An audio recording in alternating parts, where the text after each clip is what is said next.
Hi అండి. ఈ వీడియోలో ఒక వెహికల్ ఎట్లా అప్డేట్ చేయాలో చూసుకుందాము.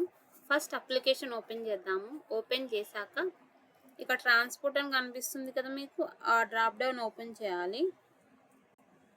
వన్స్ ఓపెన్ చేశాక మీకు ఇక్కడ వెహికల్ లిస్ట్ అని వస్తుంది కదండీ. దీని మీద క్లిక్ చేయాలన్నమాట. క్లిక్ చేశాక ఇగోండి ఇక్కడ మన వెహికల్స్ అని చెప్పి పేజ్ వస్తుంది.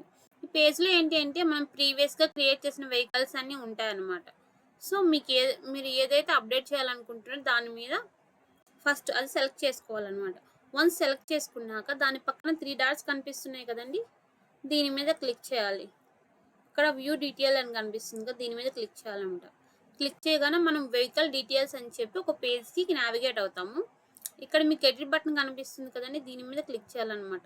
సో వన్స్ క్లిక్ చేయగానే మీరు ఈ పేజ్‌లో వెహికల్ డీటెయిల్స్ అనేవి ఎడిట్ చేసుకోవచ్చు.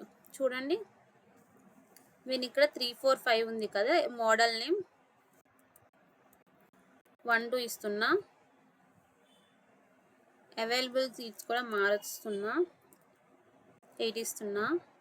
మ్యానుఫ్యాక్చరింగ్ డేట్ కూడా మారుస్తున్నా, 28 ఇస్తున్నా. వన్స్ మీకు కావాల్సిన మోడిఫికేషన్స్ అన్నీ చేసుకున్నాక ఇక్కడ సేవ్ అని బటన్ కనిపిస్తుంది కదండి, దీని మీద క్లిక్ చేయాలన్నమాట. ఓకే, సేవ్ అయింది. వన్స్ చెక్ చేసుకుందాం సేవ్ అయిందా లేదా అని చెప్పి. Bus name equal to bus. చూడండి, బస్ మళ్ళీ ఓపెన్ చేద్దాం.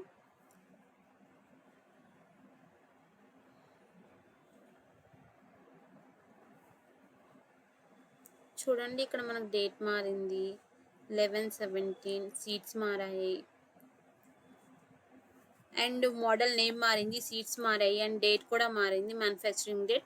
సో ఈ విధంగా మనం ఒక వెహికల్ అనేది అప్డేట్ చేసుకోవచ్చు.